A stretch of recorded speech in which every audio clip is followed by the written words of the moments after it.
I'm G. Welcome to the Stuff You Should Think About podcast, where I answer everyday questions about phenomena and objects.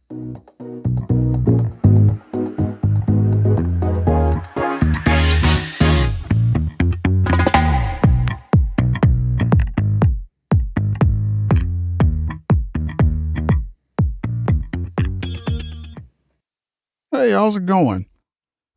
Beginner's Guide to Modern Tech Assisted Off Grid Living. Living off the grid no longer means roughing it in a cabin with candles and a hand pump.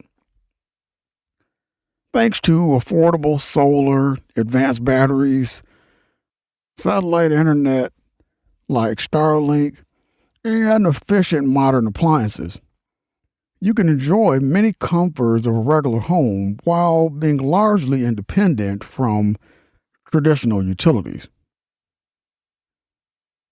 This guide walks beginners through the practical steps to plan and start modern tech assisted off grid life. What off grid really means today. Off grid usually means you're not connected to the electrical grid, you produce and store your own energy. You're not reliant on municipal water, you use wells, springs, or rainwater systems. You're not using city sewer, you use septic or composting systems. It doesn't mean no internet, no modern appliances, no comfort or convenience.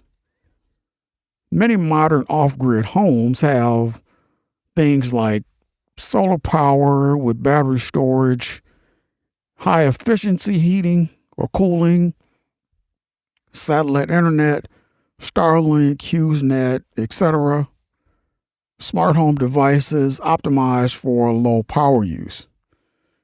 Your goal as a beginner is to start with a realistic expectation and design a system that supports the lifestyle you actually want, not a fantasy you'll hate living in.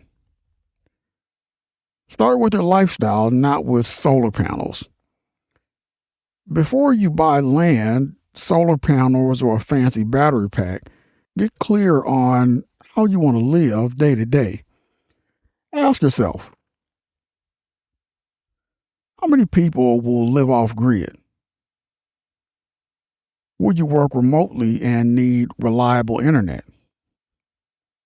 Do you want normal appliances, like a full-size fridge, washer, AC, or are you going to do it ultra minimal? How hot or cold is the climate? Heating and cooling are major energy users. Do you want to grow food, raise animals, or just have a private retreat? Make a simple list of daily needs.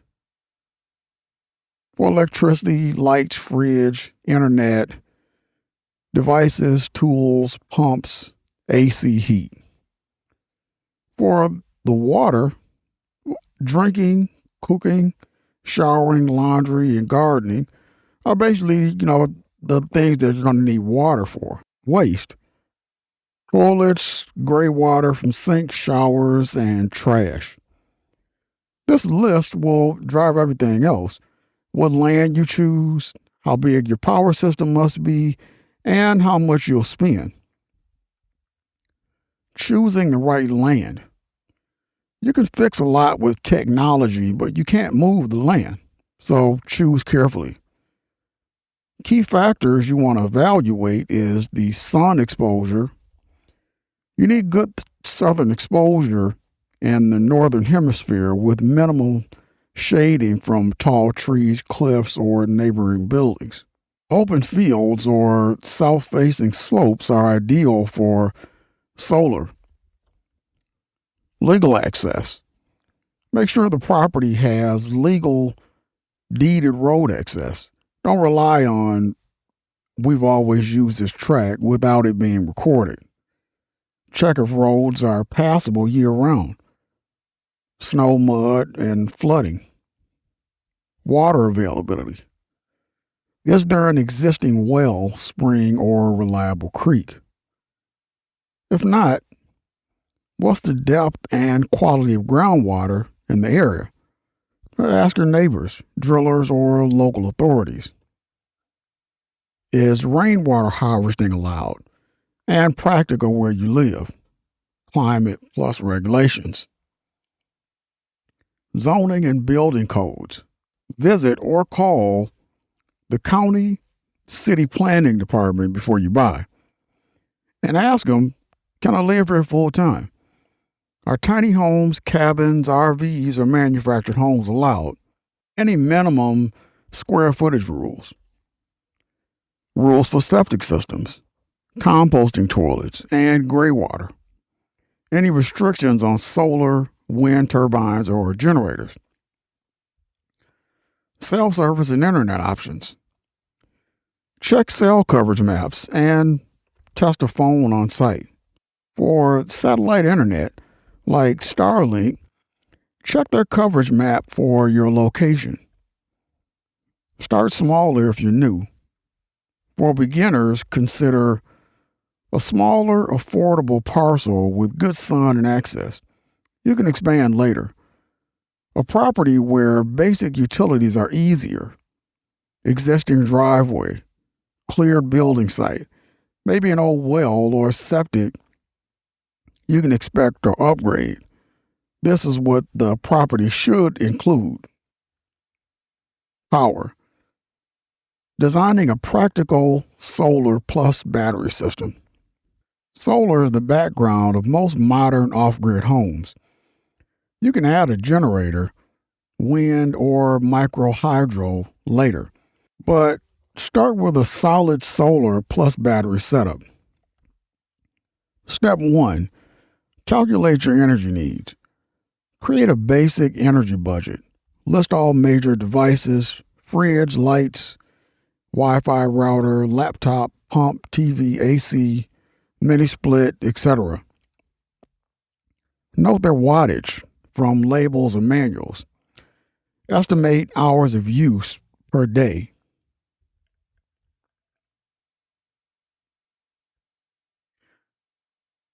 An example is a DC efficient fridge.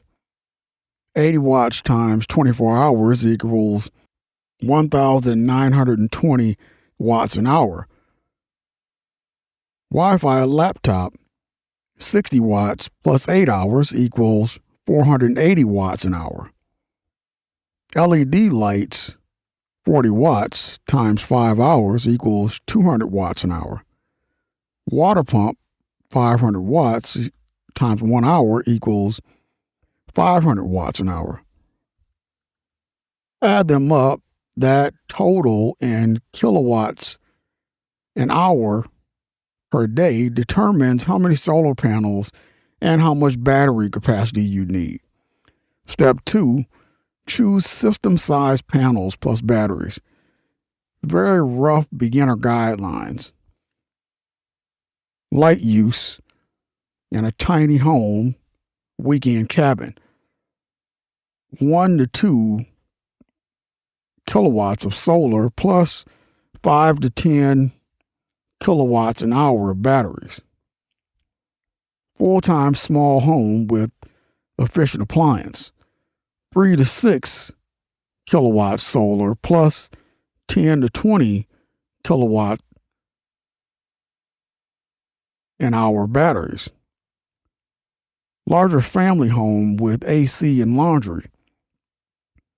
7 to 12 kilowatt solar plus 20 to 40 plus kilowatt hour batteries. Use lithium batteries, Life PO4, if budget allows. They're more efficient and last longer than lead acid.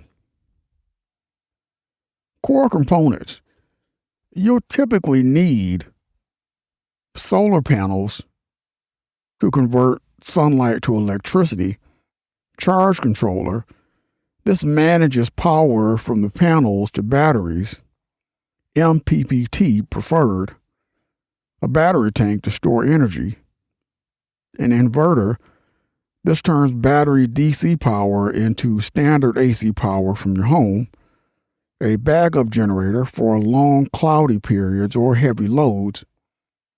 Many companies now offer all-in-one systems, which is the solar generator plus the battery plus the inverter, that simplifies setup for beginners. Designed for efficiency first. Every watt you don't use is a watt you don't have to produce or store. Prioritize LED lighting, high efficiency fridge and freezer, often DC or inverter compressors, mini split heat pumps for heating cooling in mild climates, induction cooktops instead of old style electric coils, smart plugs and power strips to eliminate phantom loads. Internet and connectivity. Modern off-grid life often includes remote work, online schooling, or streaming. Main options: satellite internet, maybe Starlink. It has wide coverage in many rural areas, high speeds compared to older satellite tech, and requires a clear view of the sky and power for the dish or router. Cellular hotspots or routers. Use 4G or 5G networks via a SIM card. Works well where there's good cell coverage. And consider external antennas or signal boosters. Fixed wireless or local ISPSs. In some rural areas, small ISPSs offer line-of-sight wireless service, but it requires a visible tower and equipment on your roof or mast. Power-efficient setup. Choose a low-power router when possible. Put internet gear on a smart plug so you can turn it off at night to save energy. For remote work, prioritize reliable uptime over maximum speed. Size your power system accordingly. Water, sourcing, storage, and safety. Reliable water is non-negotiable. Common water sources. A well, drill or dig. Depth and flow depend on local geology. A spring. Continuous natural source must be protected from contamination. Rainwater harvesting. Collect from roofs into tanks or cisterns. Works best in areas with consistent rainfall. Surface water, creeks or ponds, can be used with proper filtration, often better for irrigation than drinking. Storage. Use above-ground tanks or buried cisterns in plastic, fiberglass, or concrete. And the size depends on the climate and use. Many off-grid homes aim for 1,000 to 5,000 plus gallons of storage. Treatment and filtration. For drinking water, plan for sediment filtration to remove particles, carbon filters to improve taste and remove some chemicals, UV or reverse osmosis for biological safety, depending on the source. Always test your water, lab or home test kits, and follow local health recommendations. Waste, septic, composting, and gray water. Waste management is where many beginners are surprised by regulations. Black water for toilets. Your options are conventional septic systems. This includes a septic tank plus a drain field. It's often required by local codes for permanent residents, and it needs permits, inspections, and proper sizing. Composting toilets. Use little to no water. Turn waste into compost over time. Check local rules. Some areas allow them as primary systems, others only as supplemental. Gray water, sinks, showers, and your laundry.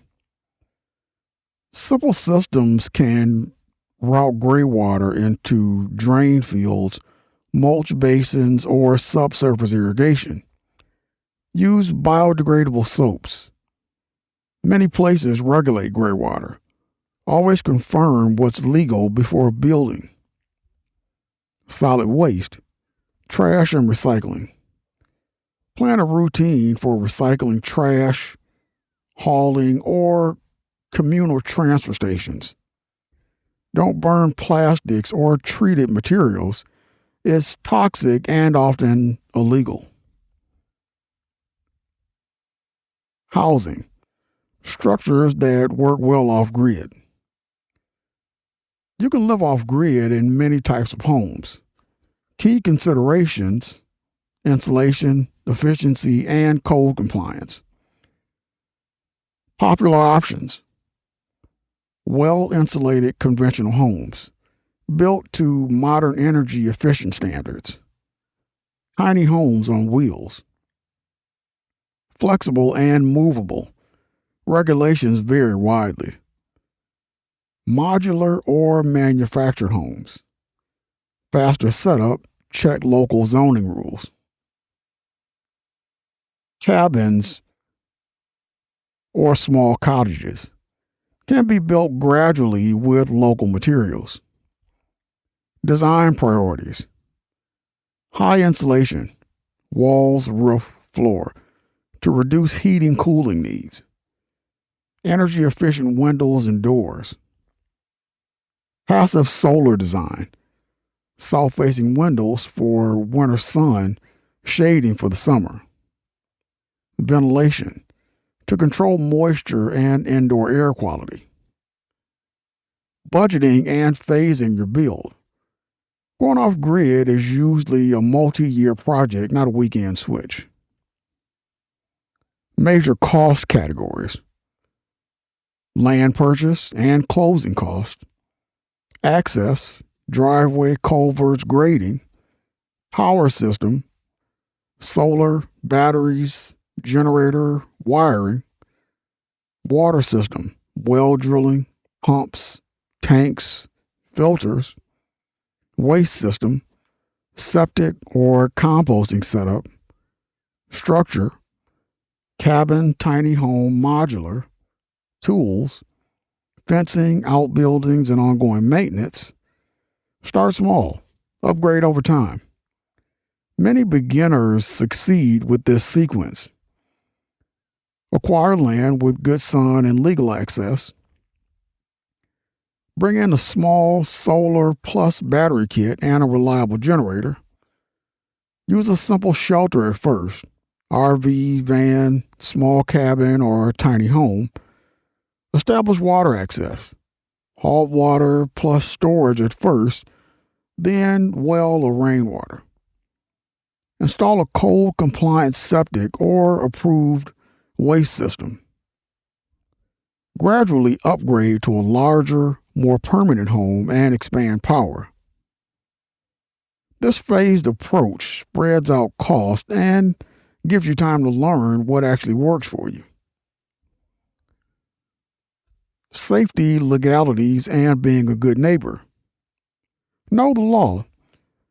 Check zoning rules, building codes, and health department regulations before building anything major. Get required permits. Fines or forced removal can be more expensive than doing it right from the start. Fire, weather, and health safety. Install smoke detectors, CO2 detectors, and fire extinguishers. In wildfire areas, maintain defensible space around structures. Have backup plans for extreme weather, storms, heat waves, deep freezes. Keep a well-stocked first aid kit and some emergency supplies. Community and neighbors. Off-grid doesn't have to mean isolated. Introduce yourself to neighbors. They're often your best source of local knowledge. Respect property lines, noise levels, and local norms. Consider joining local online groups or forums for off-grid and rural living. Mindset: from consumer to manager of your own systems. Living off-grid shifts you from simply paying utility bills to actively managing systems. You'll watch the weather forecast to predict solar production. You'll track battery levels, water tank levels, and fuel supplies. You'll perform regular maintenance on pumps, filters, and generators. This can feel like work at first, but many people find it deeply satisfying. You gain resilience during blackouts or disasters, lower long-term costs once systems are paid off, a sense of dependence and control over your basic needs. Your first concrete steps. To move from dreaming to doing, start with these actions. Define your lifestyle. Write a one-page description of your ideal off-grid day. Make an energy and water needs list. What do you absolutely need to power and supply? Research 2 to 3 target regions. Look at climate, land prices, and regulations. Talk to local authorities. Call at least one county planning office to understand basic rules. Build a rough budget. Land, power, water, waste, and a starter structure. Plan a test run. Try a week or two in a cabin, RV, or rental with limited power and water to see how you handle it. From there, refine your plan, adjust your expectations, and take the next step with eyes open. Off-grid living in 2026 can be comfortable, connected, and surprisingly modern if you design it intentionally. This gives you the framework. Your next move turns into reality. That's it for this episode of The Stuff You Should Think About. Thanks for listening. If you found this helpful, hit subscribe so you don't miss future episodes. Leave a comment with your thoughts or a topic you'd like to hear about. Until then, stay curious. This podcast is for informational purposes only. Statements are based on current understanding and public information. This is not professional advice. If you need guidance that affects your health, safety, finances, or legal situation, talk to a qualified professional who can look at your specific circumstances. I'm G, and I'm out.